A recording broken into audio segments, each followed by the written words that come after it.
안녕하십니까. 오늘 저는 미국이 중국을 견제하기 위한 굉장히 강력한 군사 전략 혁신을 추진을 하고 있는데, 이렇게 미중 간의 군사적인 어떤 경쟁 관계가 심화되는 상황에서 많은 분들이 이런 의문을 가지고 계실 것 같아요. 이게 과연 전쟁으로 귀결될까? 이런 질문인데, 이런 질문이 타당한 질문인 것이, 지난 그 인도태평양 사령관이 올해 초에 취임할 때 미국의 주요 공직자들은 취임을 즈음해서 의회에서 인사청문회를 하잖아요. 그때 굉장히 의미심장한 발언을 했어요. 대만에서 6년 내에 앞으로 6년 내에 그 전쟁이 일어날 것이고, 이때 미국이 연루될 가능성이 있다. 그러니까 대만에서 미중 간의 전쟁이 날 수 있다라는 아주 의미심장한 발언을 했는데, 이런 그 주요 지휘자들, 군사 관계자들의 발언이 있기 때문에 이런 질문은 굉장히 시의성 있는 질문이다. 그렇게 말할 수 있습니다. 그러면 저는 어떻게 생각하느냐? 저는 지금 미중 간에 굉장히 군사적인 견제나 서로를 압박하기 위한 이런 많은 무리수들이 많이 두어지고 있는데, 이것이 과연 전쟁으로 갈 수 있을까? 이거에는 저는 좀 의문이다.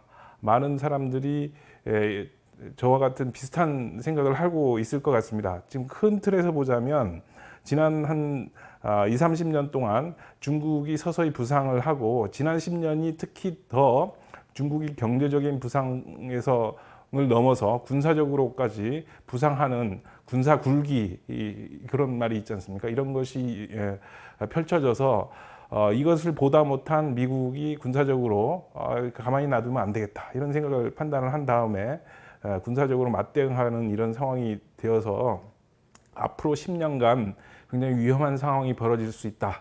이런 것이 그 많은 전략가들의 판단입니다. 그래서 앞으로 10년 굉장히 미중 간의 군사 경쟁 때문에 위험한 시기이긴 하다. 그러나 그것은 맞는데 전쟁까지 가겠냐? 너무나 상호 간의 파멸적인 전쟁이 될 것이기 때문에 자제하지 않겠냐? 이런 전망을 하는 분들이 아마 다수일 거라고 저는 생각합니다. 저도 그거에 그런 판단에 동의를 합니다. 그 이유를 먼저 앞으로 차근차근 살펴보겠습니다. 먼저 그 말씀을 드리기 전에, 위험한 시기라는 근거들을, 이렇게 미중 간의 전쟁 상황으로 갈 수도 있다. 굉장히 앞으로 10년간, 좀 더 길게 잡아서 15년간 이 인도 태평양 지역에서 미중 간의 군사 충돌을 우려할 만큼 그런 위험한 시기라는 근거들을 먼저 살펴보겠습니다. 21세기 첫 10년, 2001년부터 약 2010년까지 중국이 그동안 쌓아놓은 경제력을 바탕으로 군사 굴기를 이뤘지 않습니까? 어떤 국가의 어떤 총체적인 국력이라는 것은 경제력만 가지고는 안 되고, 경제력을 바탕으로 해서 이것이 군사력으로 전환되어서 총체적인 어떤 힘, 물리적 힘이 되었을 때 국력으로 평가가 되는 것이죠. 그 총체적 국력이 점점 당시의 패권국이었던 미국의 위협이 되고, 지금은 그 2030년대 중반 이후로는 경제력은 이제 당연히 2030년대 되기 전에 이미 미국을 추월할 거라는 그런 전망마저 나오고 있는데, 좀 보수적으로 보더라도 2040년대 중반 이후에는 경제적으로는 미국이 중국에 뒤처질 것이다. 이런 상황을 방지하기 위해서 방지하자는 그런 중국의 위협을 극대화한 그 어떤 사회적 멘탈리티가 정점에 달했던 게 이제 트럼프 당선 아니겠습니까? 2016년 트럼프의 대선 승리, 이것이 미국이 가진 중국에 대한 히스테리가 정점에 이르렀을 때 그런 상황이 벌어진 것이죠. 당시에 미국 많은 전략가들이, 이제 미국이 본격적으로 중국을 압박하기 시작하고 군사적으로 비용을 부과한다 그러죠. 군사적으로 중국을 견제하면 중국이 이에 맞대응하지 않을 수 없고, 경제적인 부를 군사에 쏟아 부어야 하기 때문에 중국의 경제적인 부상도 멈춰질 수밖에 없을 거라고 생각했는데, 오히려 그때 일부 전문가들은 그런 생각을 했습니다. 아, 트럼프가 이렇게 무리수를 두는 것이 미국의 어떤 하락을 더 촉진하는 그런 악수가 될 수 있다라고 했습니다. 하여튼 지난 4년간의 트럼프의 어떤 말하자면 실정이라고 평가할 수 있는 것들이 있었고, 이것에 대한 반동, 이거는 잘못된 정책 방향이었다 해서 바이든의 지난 대선에, 미국 대선에 그런 평가가 있었던 것이죠. 하여튼 그런 맥락이 있었다는 것을 말씀드리고, 첫 10년이 중국의 군사 굴기를 보다 못해서 미국이 가만 놔두면 안 되겠구나 이런 생각을 해서 미국이 본격적으로 움직이기 시작했다는 것이고, 그것의 어떤 실체들을 제가 지금 말씀드려 보겠습니다. 지금 반접근 지역 거부 전략이라는 것인데, 이것을 전략을 구체화한 것이 반접근 지역 거부 전력인 것이죠. 어떤 군사력. 반접근은 안티 액세스, 접근하는 것을 못하게 하는 거. 그거 못하게 하려면 어떤 미사일이라든지 어떤 폭격기라든지 이런 것 군사력을 증강시키면 접근하지 못하지 않겠습니까? 지역 거부, 지역을 그 탄탄한 방어망이나 이런 것을 해서 어떤 군사력의 접근을 거부하는, 영향력을 거부하는 이런 것이 지역 거부 전략인데, 그동안 좌측 상단에 보이는 것처럼 중국이 이런 군사력을 폭격기나 미사일이나 이런 것들을 굉장히 많이 배치를 했습니다. 특히 둥펑 21 같은 이런 것들은 항모 타격할 수 있는 지대함 미사일이거든요. 그래서 지금 일도련이 뭐냐면 일본, 대만, 필리핀으로 이루어진 섬들의 도련, 어떤 사슬, 이걸 일도련이라 그러는데, 여기 안으로 들어오는 작전을 할 수 없을 정도로 되었다. 과거에 중국이 아주 눈물을 흘렸던 적이 96년에 대만 사태가 났을 때 미국 항모가 대만 해협 근처까지 이렇게 들어갔는데, 속수무책 이걸 어떻게 군사적으로 위협할 수 있는 방법이 없었던 것이죠. 그래서 중국의 군사 전략가들이 좀 어떤 절망감, 정신 차리자 이런 각성을 했다는 것이에요. 군사적 각성을 이끌었고, 그것이 수십 년 동안 말하자면 아주 도광양회하는 그런 기간을 거치면서 급기야는 우측 하단에 보이는 것처럼 작년에 미 국방대에서 인도 태평양 사령관의 넘버 3쯤 되는 주요 지휘자가 프레젠테이션을 하는 건데, 중국 그 밑에 우측 하단에 보면 군사력의 주요 전력들을 비교하는 거거든요. 이 인태 지역에 있는 미군의 전력이 파란색이고, 그 지역에 있는 중국의 군사력이 이렇게 갈색으로 돼 있는 것인데, 얼마나 초라해 보입니까? 이 정도로 미국의 군사력이 뒤져 있다, 이런 것이죠. 이게 이제 2025년 되면 이렇게 좀 유럽에 있는 군사력을 갖고 와도 점점 늘리고 있거든요. 유럽에 더 이상 큰 위협이 없고, 이제 주요 위협, 잠재적 위협이 중국이라고 해서 유럽에 있는 군사력을 이쪽 인태 지역으로, 인도태평양 지역으로 옮겨오고 있는데, 그것이 2025년이 되어도 이 모양이다. 인도태평양 지역의 미중 간의 군사 균형이 미국에 절대 불리하다. 이런 판단을 하고 있어요. 그래서 심지어 맥케인이라고 상원군사위원회에서 오랫동안 활동했던 미국의 정치가가 사망했죠, 얼마 전에. 그의 정책 보좌관을 오래 했던 분이 최근에 킬체인이라는 책을 썼는데, 이런 군사적 상황을 보고 그분이 어떤 얘기를 했냐면, 앞으로 인도 태평양 지역에 어떤 미중 간의 전쟁이 일어나면 미국에는 두 가지 옵션밖에 없다. 싸우지 않고 지느냐, 싸우고 지느냐. 이런 굉장히 미국으로 군사 전문가 관계자의 입장에서 보면 굉장히 절망적인 그런 평가를 내리고 있다는 것이죠. 그래서 미국이 내린 전략, 이거에 대응하기 위한 전략은 동맹국에 지금 항공모함이나 이런 것이 이제 미국의 어떤 군사력의 어떤 표상이었잖아요. 근데 이 반접근 지역 거부 전략, 미사일이나 폭격기나 이런 것을 워낙 또 그 강성해지기 때문에 접근을 못하고 만약 접근했다가 이게 타격을 당하면 그 항공모함의 가치도 가치려니와 거기에 있는 4, 5천 명의 미군이 그냥 수장되는 결과잖아요. 이것은 미국 대통령이 감내할 수 없는 그런 정치적 리스크다라고 생각을 해서 우리가 너무 너무 비싼 전력을 이렇게 할 수 없고 값싼 지상 발사 시스템, 그러니까 동맹국들이 있는 1도련, 2도련,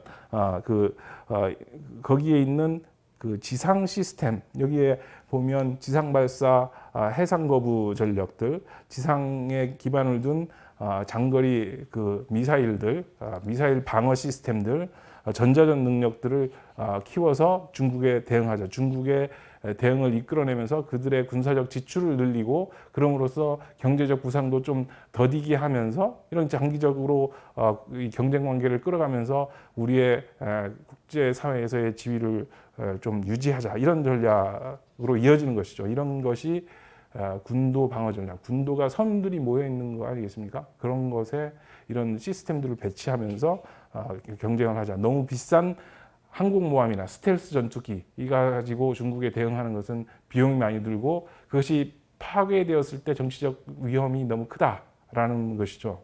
그게 이제 요새 많은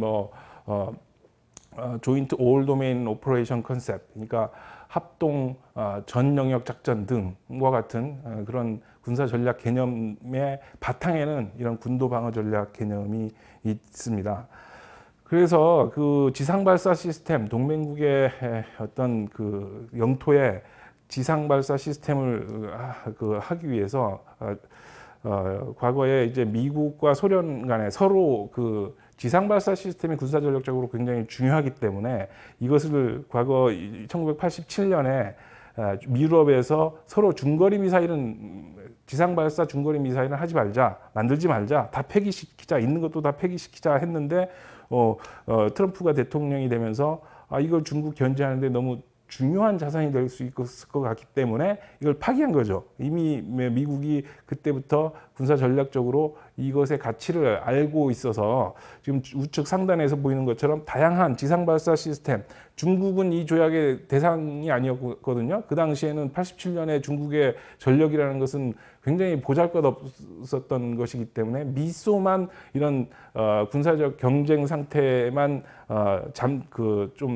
어떻게 완화시키면 세계 평화가 될 수 있었으니까 그때는 중국이 미국과 소련의 안중에 없었던 것이죠. 그렇지만 세월이 흘러서 소련이 러시아로 연방으로 분해되고 중국이 군사 굴기하면서 이제 중국이 이제 메인 그 무대에 등판하게 되면서 미국과 소련 사이에 있었던 그 조약으로부터 미국이 이걸 파기하고 중국이 없기 때문에 중국의 그 지상 발사 시스템, 중거리 발사 미사일의 위협을 받기 때문에 이거 우리도 이제는 만들어야겠구나. 이걸 만들어서 동맹국에 배치하자라는 플랜을 세운 것이고 그 이후로 우측 상단에 보이는 것 같이 다양한 지상 발사 미사일을 만드는 그런 대안들을 만들기 시작했던 것이죠. 그래서 이것을 그 CSBA라고 예산과 전략을 평가하는 그런 그 싱크탱크가 있습니다. 거기서 어느 순간 이런 그 배치도를 이렇게 만들었던 거 아니겠습니까? 조그만 동그라미는 프리즘 미사일이라 그래가지고 700km 사정거리에 갖는 그런 미사일, 중간에 있는 중간 수준의 어떤 미사일은 약 2000km를 그 반경을 사정거리를 두는 오키나와라고 여기에는 베이스를 주둔시키는 그런 전력으로 이렇게 토마호크 미사일의 지상 발사형 시스템, 제일 큰 거는 4000km의 사정거리를 갖는 괌에 주둔시키는 새로운 중거리 미사일을 이렇게 개발해서 배치시키자, 이런 배치 계획까지 이렇게 비록 연구의 수준이지만 이렇게 해놨던 것이죠.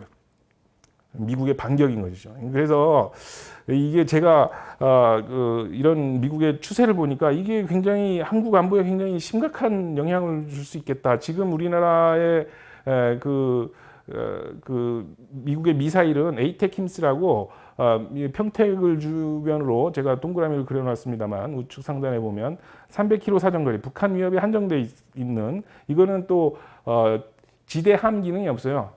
지상에서 지상 타격 고정된 표적을 타격하는 것이어서 이런 바다 쪽으로 있는 그 사정거리는 의미가 없는데 새로 만들어지는 프리즘 미사일은 지대함 기능이 있단 말이죠.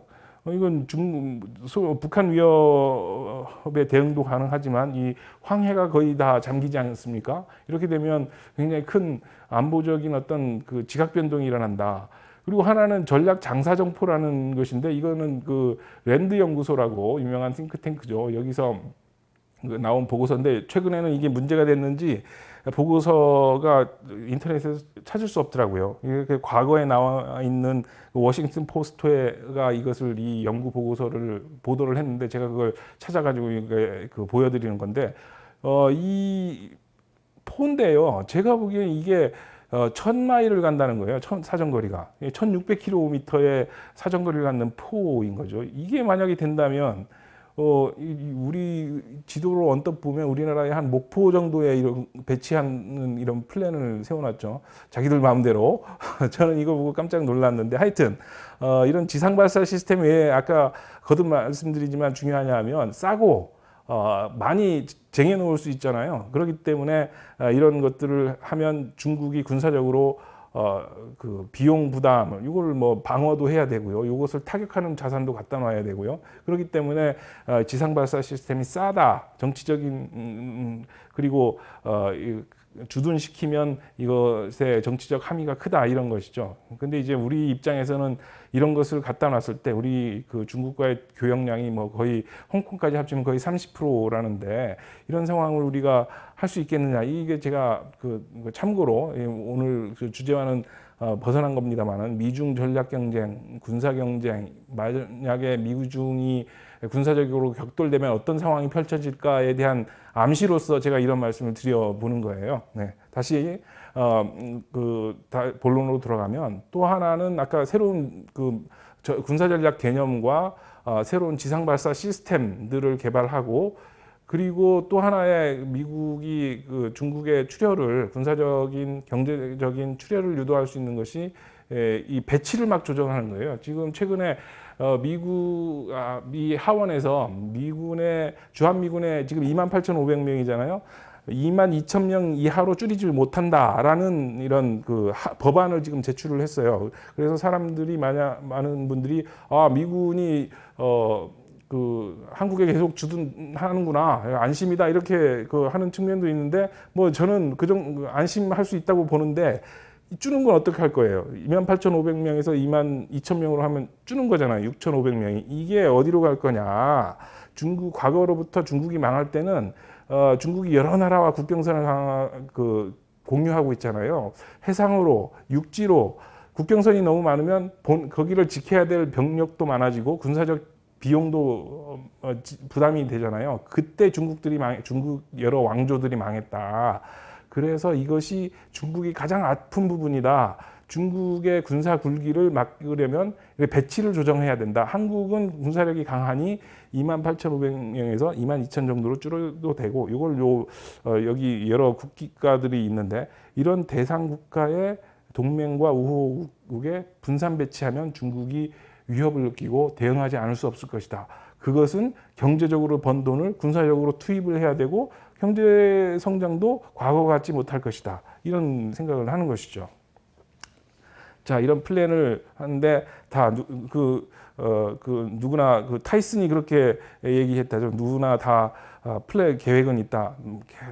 자기 펀치에 맞기 전에는. 자, 미국도 비슷한 상황이 벌어지는데 여러 가지 중국의 군사 굴기를 막기 위한 이런 플랜들을 해놓지만 이게 결국엔 돈의 문제잖아요. 그래프를 보시면 지금 2010년도까지가 지금 그 예산이 굉장히 많잖아요. 이때가 이제 이라크전, 아프간전 이런 것들과 포함해가지고 굉장히 그 예산 지출이 많았는데 그때 급격히 떨어진 게 오바마 행정부의 시퀘스트레이션이라고 그 기억나신가요? 국방비의 자동 삭감 조치 급격하게 떨어지죠. 그 다음에 트럼프가 그 굉장히 많은 대중 뭐 거의 뭐 일전을 불사한다는 태도를 했지만 국방비가 늘어났냐 하면 그렇게 크게 늘어나지 않았다는 것이죠. 그 그래프를 보시면 또 에퀴지션이라고 써 있는 이게 무기 획득 비용이잖아요. 그리고 밑에 보시면 인프라, 미군 기지를 현대화하는 거 이런 거는 보면 거의 제자리고 걸음이고 오퍼레이션 앤 서포트 이게 군인 복지나 그 뭐 이런 그 부대 비용이란 말이죠. 이런 거는 보험 지출 뭐 연금 이런 거는 올라가는데 그 밑에는 속도가 변변치 못하잖아요. 평택 기지가 세계 최대의 해외 주둔 미군 기지이고 거기가 시설이 제일 좋다는 거죠. 지금 우리 평택 기지가 우리가 거의 돈 다 내서 90% 이상 부담해서 지어줬다고 그러는데 미군이 떠나지 못하는 이유가 있어요. 그것만큼 좋은 기지를 미국에 만들 수가 없고 미국 주한미군의 1인당 주둔 비용이 미국 본토보다 여기가 더 싸다는 거예요. 그래서 그런 이건 뭐 좀 얘기가 옆으로 샜습니다만 그런 아픈 부분이 있다. 미국이 예산에 많은 계획이 있지만 예산의 뒷받침이나 이런 것들이 부족하다라는 것이죠. 좋은 플랜이긴 하지만 그래서 앞으로도 예산 에퀴지션이라고 하는 군사비 그 전력 획득 비용이 대폭적으로 중국의 위협은 늘어나지만 대응할 그런 예산이 부족하기 때문에 심지어는 아까는 이렇게 좀 정적으로 급격히 늘어나지는 않더라도 비슷한 수준으로 가기도 했는데 잘못하다가는 예산 부족 코로나 이후에 지금 상황이 굉장히 유동적이잖아요. 급격한 그 시퀘스트레이션 수준은 아니지만 굉장히 많은 감축이 필요할 수도 있겠다라고 해서 어떤 데서 줄여야 하느냐라는 여기 아까 말씀드린 CSBA라고 전략과 예산을 연구하는 싱크탱크인데 그래서 보면은 육군과 그다음에 그 해군 그다음에 공군의 비용 이게 제일 오른쪽에 보면 이게 에어라고 되어 있는 게 이게 공군 전술기 프로그램을 대폭 줄인다는 거고요. 그라운드라는 이거는 그 지상군의 어떤 뭐 장갑차라든지 뭐 이런 것들을 줄인다는 거고요. 요 퍼스네일이라는 부분은 이건 사실 육군의 거의 대부분입니다. 육군의 병력을 감축한다는 거거든요. 그리고 요 C라 맨 오른쪽에 있는 C라는 것은 지금 미군이 항모 12척을 운용을 하고 있는데 그것을 해서 전 세계에 배치해 놓고 그게 미국의 군사력의 실체거든요. 거기에 이제 뭐 퇴역해야 되는 그런 항모도 있고 그런데 새로 만들지 못하니 이걸 11척에서 9척으로 줄여야 될 수도 있겠다라는 이런 대폭적인 국방비 감축에 대비하는 이런 플랜을 세워놓는 연구도 있다고요. 그러니까 미국이 의도하는 바와 이렇게 실제 돈으로 뒷받침하는 부분이 서로 다른 방향으로 가는 그런 모습이 좀 보이잖아요. 그런 상황입니다. 그래서 미국은 아까 맨 모두에 말씀드렸던 위쪽에 있는 것은 2025년에 중국의 군사력 그리고 이 지역에 배치된 미군의 군사력 굉장히 초라하죠. 돈이 이것을 어떻게든 견제를 해보기 위해서 많은 전략도 바꾸고 그러지만 그래서 미국이 그 맨 위에 지금 그림을 보시면 아까 맨 처음에 모두에 보여드렸죠. 2025년에 지금 상태로 간다면 갈색으로 되어 있는 것이 영내에 배치된 중국의 군사력이고요. 파란색이 미국의 해외 주둔 미군, 이 지역에 배치된 미군의 모습이죠. 돈이 안 따라주니까 이 정도밖에 안 된다는 거예요. 그러니까 이 상황에서는 아까 말씀드린 맥케인의 정책보좌관이 얘기했듯이 이 지역에서 전쟁이 난다면 미군은 두 가지 초이스다. 싸우고 지느냐, 싸우지 않고 지느냐. 이런 상황을 미국이 견디기 힘들잖아요. 그래서 동맹국을 엮자 이런 플랜이 나오는 겁니다. 제가 퀘스천을 한 이유는 아니 우리가 미국하고 중국이 싸우면 자기들끼리 싸우는 건 뭐 싸울 수 있다 쳐요. 근데 우리까지 같이 뭐 연루되어야 하나?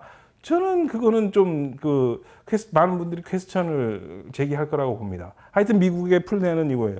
인도 태평양 사령부의 넘버 3쯤 되는 분이 미 국방대의 공개적인 그 강연에서 이 파워포인트를 했다는 거예요. 그것은 미국의 전략이 이렇다는 거죠. 엮어보는 것이죠. 미국과 호주와 일본, 한국을 해보니 이제 얼추 비슷해지잖아요. 이게 미국의 큰 그림이다.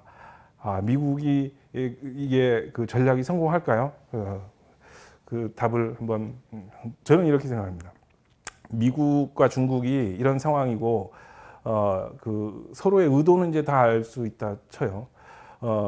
그리고 미국이 아까 군도 방어 등등 지상 발사 시스템 이런 것들을 했다고 쳐요. 그것만 해도 모자라서 동맹국을 엮는다 쳐요.